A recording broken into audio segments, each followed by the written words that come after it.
Salut la communauté des rôlistes, et je dis la communauté au sens large parce que je ne m'adresse pas seulement à la communauté de coups critiques, mais bien à tous les rôlistes qui pourraient écouter cette vidéo actuellement. Nous, chez Coups critiques, nous sommes très heureux d'annoncer finalement, après plusieurs mois de travail et plusieurs mois de tempête d'idées, de brainstorming, notre tout premier concours compétition des donjons critiques. Qu'est-ce que les donjons critiques? En fait, c'est... on reprend un peu la formule, en fait, presque la même formule que présentée dans le concours du One Page Dungeon. Pour ceux qui ne savent pas ce que c'est, le One Page Dungeon, c'est un concours annuel qui se fait plus souvent sur les communautés anglophones où les gens peuvent soumettre des donjons qui vont rentrer dans une page 8,5 par 11. Des donjons qui ne sont pas associés à un système précis, qui ne sont pas nécessairement fantasy, mais qui peuvent s'expliquer au complet sur une seule page. C'est-à-dire le texte, les dessins, la description, tout rentre sur une seule page 8,5 par 11. Dans le fond, chez Coups critiques, on avait le goût de lancer un concours un peu semblable pour justement la communauté francophone. On trouvait que ça manquait de ce niveau-là, puis on est vraiment très heureux de pouvoir mettre de l'avant ce projet-là, soutenu par un commanditaire qui a décidé de se lancer dans l'aventure avec nous. En fait, qu'est-ce que le donjon critique? Eh bien, comme j'explique, c'est que dans le fond, on encourage la communauté francophone de créer un donjon et de nous le soumettre. Dans le fond, ce concours-là va durer à partir du moment où est-ce que vous écoutez cette vidéo, et ce jusqu'au 31 mai inclusivement. Vous avez jusqu'à cette date-là pour pouvoir, dans le fond, soumettre votre donjon selon les modalités qui sont présentées dans le guide de présentation que vous allez pouvoir télécharger suite à cette vidéo. Vous n'êtes même pas obligé d'écouter la vidéo présentement, vous n'êtes pas obligé de m'entendre parler, de me voir avec ma moustache de Mario Bros puis ma calotte de DCC. Vous pouvez tout simplement aller sur, dans le fond, notre site qui est probablement marqué dans les commentaires, en fait, dans la description du vidéo, ou même sur notre Facebook aussi. Il va y avoir les informations qui vont vous mener jusqu'à notre site internet qui sert aussi de site pour la soumission de vos donjons, mais aussi pour les règlements associés à ce donjon-là. Associé pour que vous puissiez, dans le fond, soumettre votre donjon plus tôt. Mais avant toute chose, je voulais tout de même, pour ceux qui veulent être un peu plus à l'écoute et moins avoir à lire des pages, je vais tout de même un peu présenter le projet en gros. Qu'est-ce qu'un donjon? Hein? La question peut se poser quand même pour des gens qui sont peut-être moins familiers avec le concept du porte-monstre-trésor ou des bons vieux dungeon crawl à la HeroQuest et tout ça. Dans le fond, on est allé très simple, on est allé chercher la description de la page Wikipédia d'un donjon.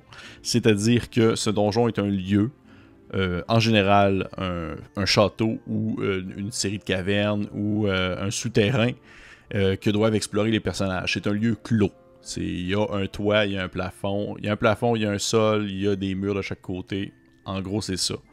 Un donjon est composé souvent de plusieurs pièces, juxtaposées les unes aux autres. Celles-ci ont des challenges, ont des mises en situation, ont des dangers, que ce soit des pièges, des puzzles, des rencontres avec des monstres ou des rencontres plus sociales où vous allez devoir vous enlever du pétrin sans devoir sortir votre arme, des choses comme ça.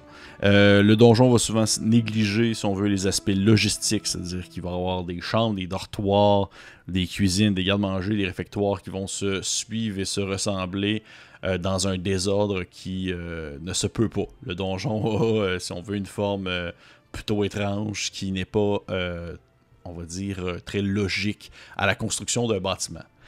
Mais, tout de même, on veut mettre de l'avant que pour nous, pour le concours des donjons critiques, le donjon n'a pas besoin d'être dans une ambiance médiévale fantastique. Vous pouvez y aller post-apocalyptique si vous voulez. Vous pouvez y aller science-fiction dans le futur. Votre donjon, ça peut être une station spatiale, ça peut être le ventre d'une baleine, ça peut être une vieille usine désaffectée.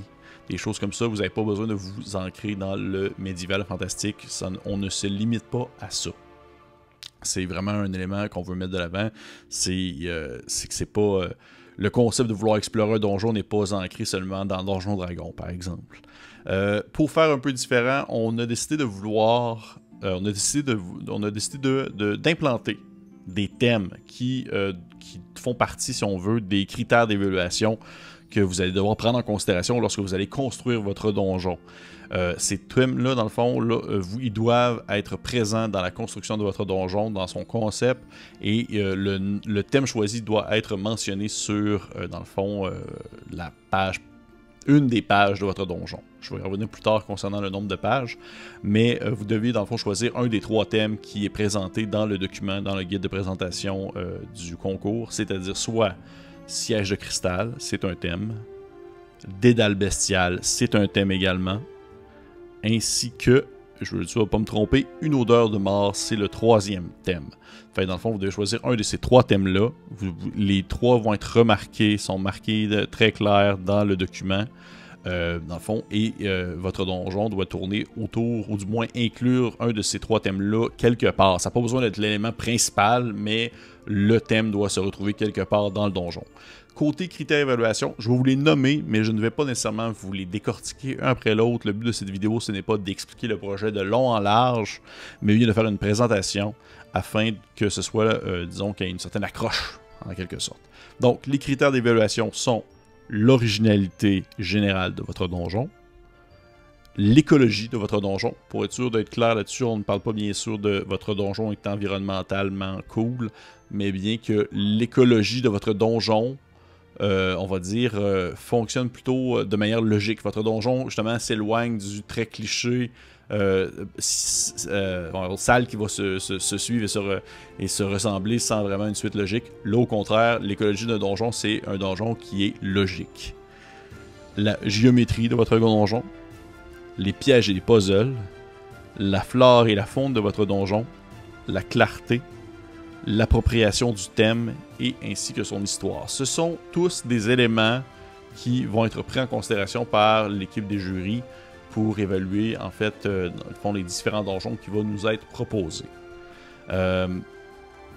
Parlant des jurys, c'est bien sûr l'équipe de Coup Critique, c'est-à-dire moi-même, Pierre-Philippe, Annabelle, Félix, Francis, et pour enlever un certain biais, parce qu'on voulait avoir quelqu'un d'autre qui n'était pas dans, on va dire, le noyau central pour qu'on puisse s'ouvrir à de nouvelles possibilités, on a décidé d'inclure quelqu'un d'autre dans l'équipe de jury afin de pouvoir avoir du sang neuf en quelque sorte.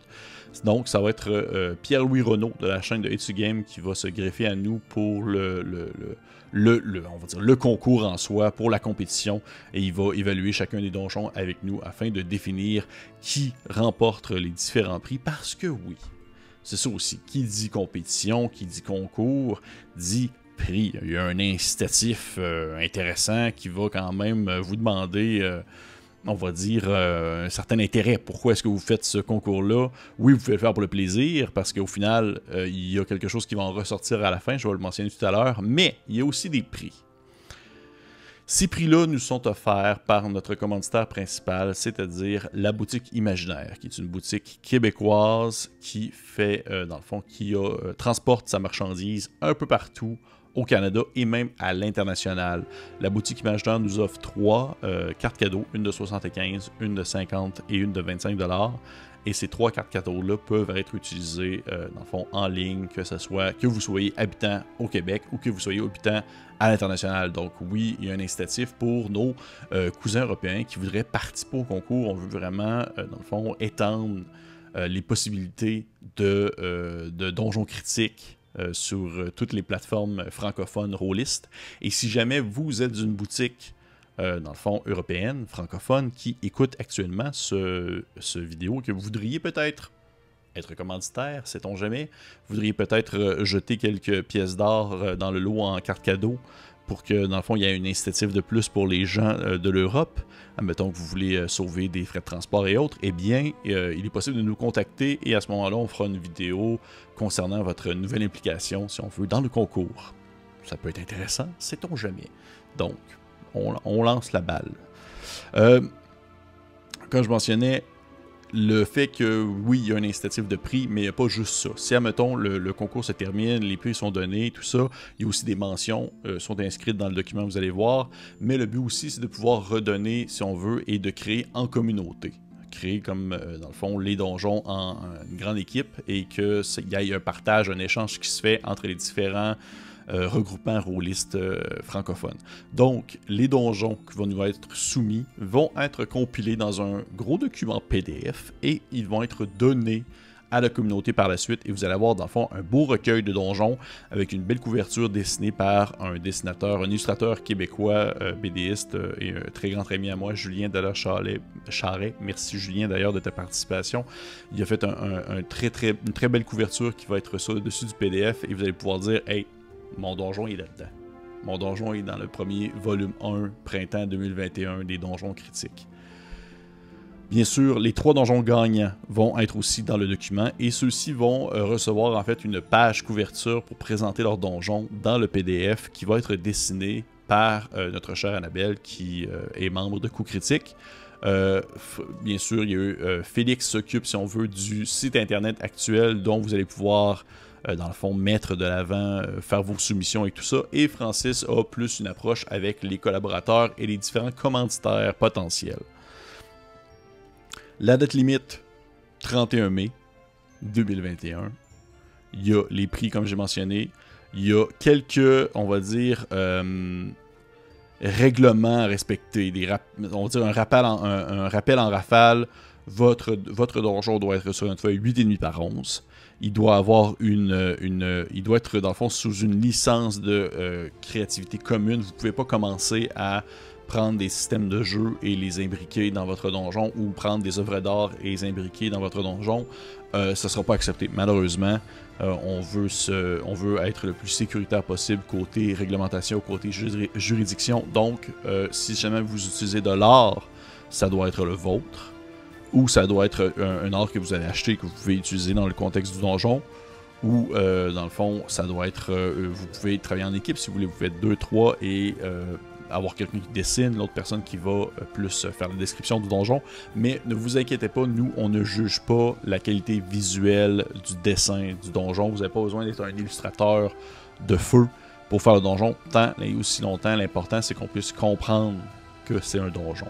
Ça peut être des carrés qui se suivent, avec des petits rectangles, et ça c'est votre donjon, et ça va être très parfait, bien parfait. Nous, ça fait pas partie de nos critères d'évaluation. L'important c'est que ça soit clair. Le style visuel n'est pas important à un certain point, même s'il y a des mentions qui peuvent y être associées. Fait que oui, licence commune, c'est très important. C'est très aussi important que votre donjon, dans le fond, la taille du donjon fasse 2 pages 8,5 par 11 maximum, ou une page recto verso. Et sur ces pages-là, on doit retrouver le visuel de votre donjon, dans le fond, son écriture, qu'est-ce qu'il a, dans le fond, sa description, et tout ce qui le concerne, en fait, que ce soit votre nom, le thème qui est associé, ses différents couloirs.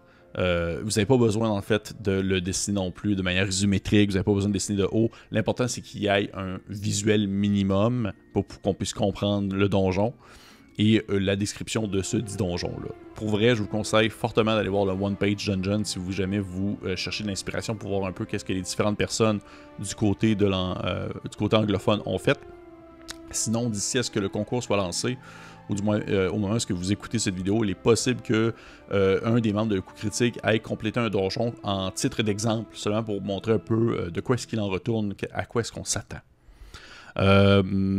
Je pense que ça fait pas mal le tour. Écoutez, pour de vrai, nous autres, on est vraiment super contents de pouvoir lancer ça. On remercie encore une fois beaucoup notre commanditaire, la boutique imaginaire, pour, dans le fond, les cartes cadeaux qu'on va donner aux 3 gagnants. Et on est très heureux de pouvoir compiler le tout ensuite, l'ensemble de tous les donjons qu'on a eu dans un très grand document et le redonner ensuite à la communauté en espérant peut-être que vous allez le jouer, que vous allez l'utiliser. Il y a des belles possibilités qui peuvent se faire. J'ai vraiment hâte de voir qu'est-ce qui va ressortir autant du territoire québécois que, dans le fond, que ce soit en France, en Belgique ou autre. Et sur ce, pour vrai, si jamais vous avez des questions, vous pouvez nous écrire. Ça va nous faire plaisir de vous répondre. N'oubliez pas de Partagez la vidéo, ça serait vraiment cool de pouvoir, dans le fond, atteindre le plus de gens possible. Je sais que ça peut être réticent vu cette grosse moustache-là que vous regardez présentement, ça peut avoir de l'air effrayant, mais je vous encourage fortement à partager la vidéo, télécharger le guide de préparation, parce que dans ce guide-là, il y a toutes les informations que je viens de vous mentionner et plus encore les spécificités de chacune d'entre elles. Et bien sûr, prendre aussi en considération le site internet qui va être aussi en dessous de la vidéo pour que vous puissiez savoir où déposer votre donjon. Je vous rappelle, je serai jusqu'au 31 mai. D'ici là, je vous souhaite des bons trésors, je vous souhaite des bonnes portes, je vous souhaite des monstres dangereux. Et on se dit bon donjon.